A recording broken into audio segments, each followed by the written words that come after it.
Did you know that Black people have paid way more to live in the U.S. since Andrew Johnson rescinded the promise of 40 acres and a mule?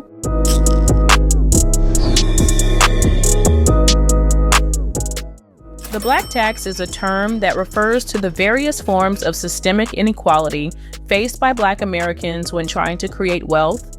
It comprises paying higher taxes and receiving fewer services, paying higher interest rates from banks, gentrification, and having their homes evaluated as less valuable than they are. The Black tax can also take the form of financial burdens that successful Black individuals carry, which includes providing financial support to their entire family.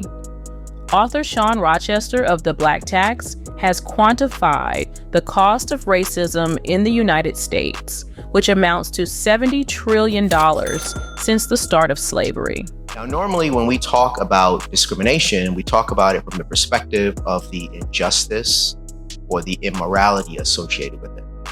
I wanted to look at things a little differently. I wanted to look at what is the financial cost associated with it. And more importantly, what does research say that those costs are?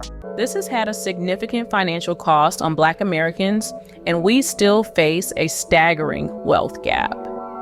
According to the Federal Reserve Bank of St. Louis, the median wealth of a Black family in 2022 was $45,000, growing 66% from 2019. However, as a group, Black families owned only 2% of total household wealth, despite making up 11% of households, and Black families had 16 cents per dollar of white median wealth. So we know that we have grave racial wealth disparities in the United States. When it comes to households with children, families with children, Black households have 1 penny of wealth for every $1 of wealth held by white households. And Latino households have 8 cents for every $1 of wealth held by white households. Therefore, the Black-white gap increased to $242,000, up $47,000 from 2019. Rochester highlights that not only does the Black tax exist, but it is also perpetuated by discrimination, including hiring disparities, wage gaps, and limited access to wealth-building tools such as affordable mortgages. Black Americans have been systematically excluded from government-sponsored wealth-building programs throughout history, including being denied access to the Homestead Act, the Social Security Act, and the GI Bill, which have contributed to the racial wealth gap. In the present day, the Black tax continues to manifest through discrimination in various areas of life, such as employment and lending. Black individuals face challenges in obtaining employment and are paid less than their white counterparts. The tech industry is booming, but Black people comprise only 8% of employees in tech jobs, and the percentage is even smaller further up the corporate ladder.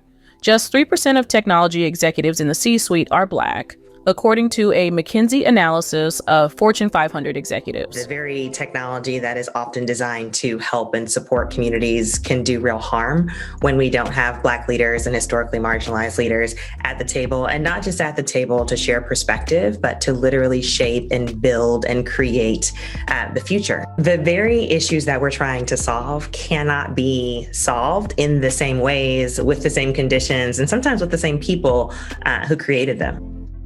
With the rise of AI and the prediction that many of the lower wage jobs in the future will be performed by artificial intelligence, Black America will be hit hardest, as Black workers are unfortunately overrepresented in low wage jobs. The Black tech wage gap is projected to jump 37% in the next decade, resulting in $51.3 billion in lost wages for Black workers each year. Moreover, Black Americans also pay higher interest rates on car loans, personal loans, business loans, and most importantly, home loans. My parents bought a house probably now 50 years ago, paid $14,000 for it then, and it is worth now probably about $600,000 to $700,000. Black homeowners not only have primary mortgages with higher interest rates than white homeowners with similar incomes, but we also have higher interest rates than white homeowners with substantially lower incomes. While refinancing can lead to lower interest rates and cost savings, even when Black homeowners refinance their mortgages, interest rate disparities exist. Black homeowners have experienced systemic barriers to homeownership and wealth-building opportunities that have limited their credit access. Through redlining policies from 1933 to 1968, U.S. banks denied Black Americans access to financial services and isolated Black populations in areas that would suffer lower levels of investment compared to their white counterparts. More recently, since the 2008 financial crisis, central banks and mortgage lenders have paid multi-million-dollar settlements for mortgage discrimination claims, including charging Black and Hispanic homeowners higher interest rates than white homeowners with similar credit profiles. Fargo $3.7 billion settlement. A consumer watchdog group found the banking giant used illegal practices in banking and home and car loans. The Justice Department announced a major settlement today over alleged racial bias in home mortgage lending. Bank of America agreed to pay $335 million in a case involving Countrywide Mortgage, which the bank bought in 2008. These realities of discrimination in mortgage rates have been significant factors in increasing the Black tax and limiting Black wealth. A mortgage is typically the most significant asset a family can own. Historical appraisal practices have created some of the worst inequities and inequalities among Black and Hispanic families. The lower the equity in your home, that means that you're not going to be able to transfer as much wealth to your children, when you make your transition. Still, Black tax discrimination can cause housing appraisal discrimination, where Black homeowners receive lower appraisals compared to similar homes in white neighborhoods. It's been 4 years since the Clarks bought this Columbia City home. The homes are selling for over $1 million. I'll go rinse this off. Okay. But while the Clarks were renovating, a home appraiser sent by their mortgage company told them the value of their home had gone down. He scheduled a second appraisal and asked his white neighbor, Marta Ewell, to be his stand-in.